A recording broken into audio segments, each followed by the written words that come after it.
did have a 3-prong conversion done in the past. It is an American amp.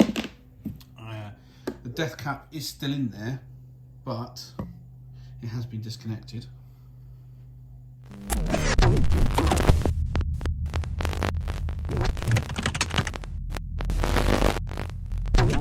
Hello everybody and welcome to the channel. This is something I've been trying to get off the ground for ages, just haven't got around to it. But welcome to 2022 and the Riff Workshop. Now, I don't know what this channel is going to be, but I figured we'd start with what's going on in the workshop at the end of the first week back after the Christmas holidays. We've actually got 4 vintage Fenders in at the moment for service and repair, so I figured we'd go through them and show you what it's all about. So here we are then,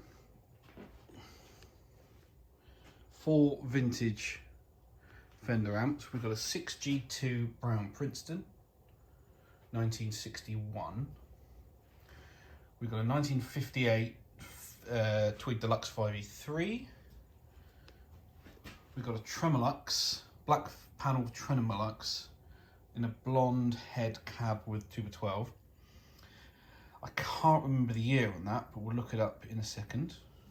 And we've got a 1966 black panel Super Reverb. So we'll start with the brown Princeton then. So this is owned by one of our customers called Josh, and he's had it for a while now, and I brought it in just for a check over, just for a service. I can't remember if he told us there was anything particularly wrong with it, but it's always good to get these things checked out. So first thing we noticed when we opened it up was that all of the blue caps have been harvested by a previous tech and orange drops fitted, which is a shame, but unfortunately it does happen. And it has had some basic TLC work. One thing we did notice, however, was that the original power transformer had been replaced with this unit, which is actually for a Princeton reverb. Now this is a 110 volt, 120 volt model for North America. And here in the UK, obviously we've got 240 volts. So the customer wanted us to find a way to convert this, and I said, well, it's already got the wrong transformer in it, so we may as well fit a 240 volt version. He likes the sound of the amp, he likes the fact that it's running slightly high voltage internally because the winding's different. So obviously the easiest thing is to stick a 240 volt version in and then convert to a UK plug, which is what we've done. However, and I'll just pop you down.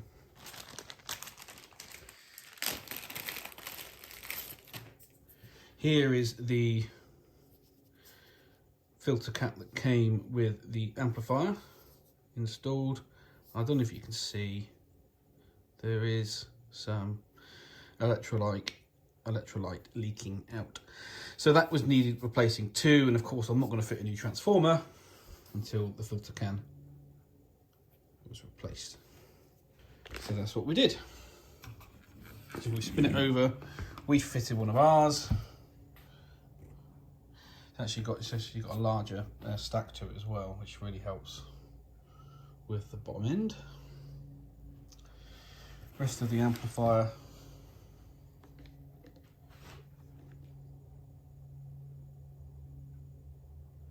pretty standard. And we've got a CE direct replacement cap installed and soldered in with the correct capacitances as well, 3 times 30 microfarads. So that's that one done. We've added some screen resistors to keep the screen dissipation down on the 6v6s. I've just gone through it and just giving it a general tidy up. Check the bias on it, tweak that, get it where we wanted it, and that is a 1961 brown panel Fender Princeton. Moving on then to the 1958 Fender Deluxe 5E3 Tweed Deluxe.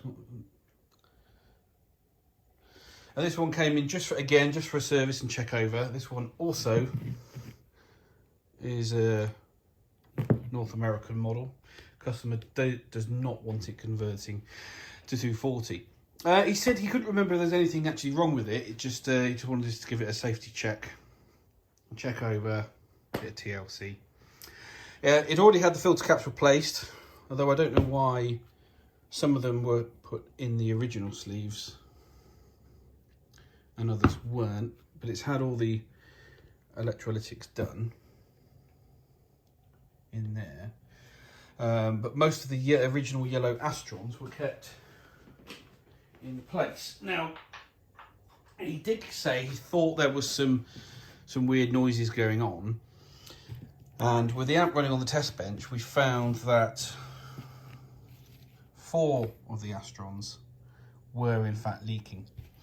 Not physically leaking, but leaking electrically, which is actually quite common for these now. The ones that are in there were good, but the ones we've replaced, we've put yellow Jupiters in. It's the closest replacement available. Interesting, and I've seen this on a couple of 5E3s. In this position here, where the circuit diagram calls for 22 nanofarad, Fender often put 2 10s in parallel, which is what that is there. But we've just gone and put 22 in. That's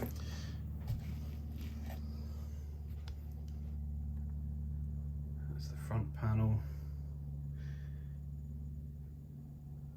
Nice set of valves in it. Original Triad power transformer 6452 and paper bobbin on the output transformer. It's a nice amplifier, it sounds great. Front panel is a little bit tarnished, but I think it only adds a bit of mojo. But that is the 5E3. I still need to give it a play test, and just before we sign it off. But to be honest with you, I think it was those 3 caps that were just causing all the issues that he was having. And amp number 3. This is it's definitely early 60s. We'll look at some date codes on it. Fender Trimmer Lux. This is actually one of Bernie's amps. Black panel, so actually black panel circuit inside. It's not a brown or a blonde panel. Inside.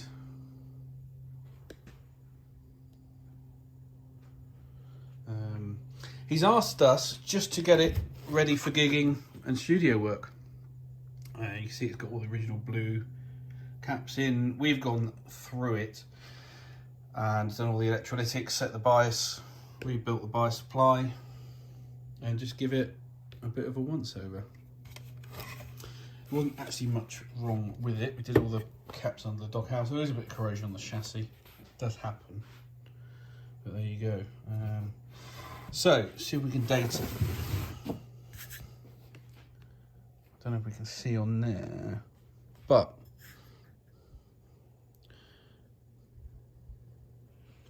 '13th week of 1963,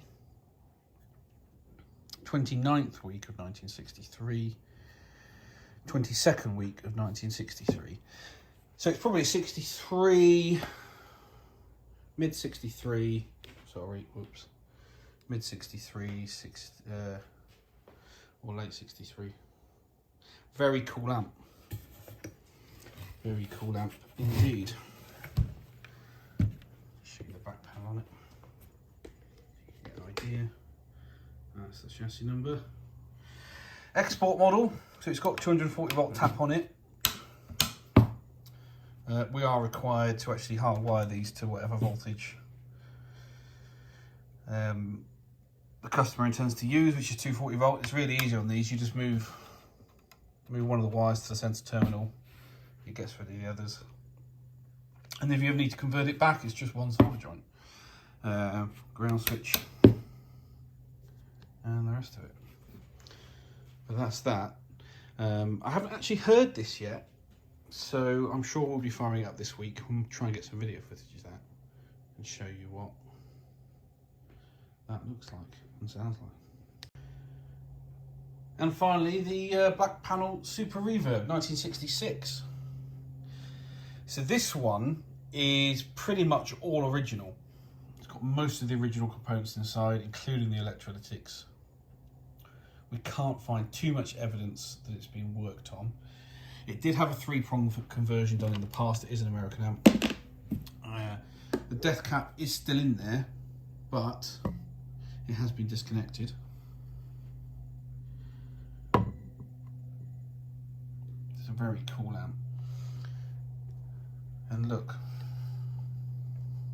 it's got a brown turd in it, so it's just before the changeover when they stopped using the blues and went to the brown turds.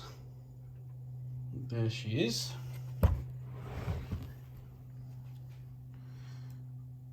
Transformers. So on this one, it has unfortunately got a parasitic oscillation that does appear right at the inputs. So I suspect that this is well overdue for a recap.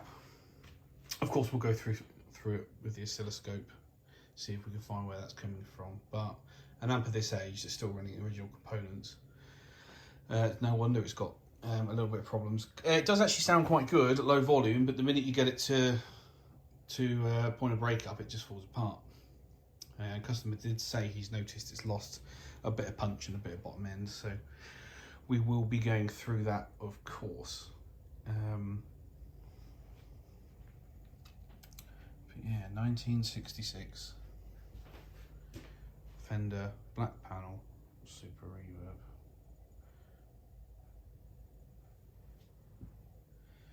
Just give you a flyover on that.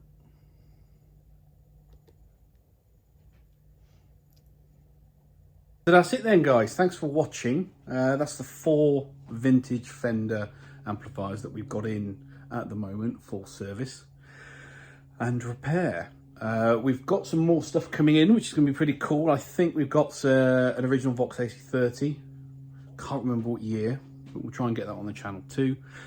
And apart from that, we've also got a lot of amplifiers to build. So fingers crossed, we're in for another busy year. Thanks for watching. Don't forget to like and subscribe. Give us a thumbs up too. It really helps with the channel and the algorithm. And we'll see you soon.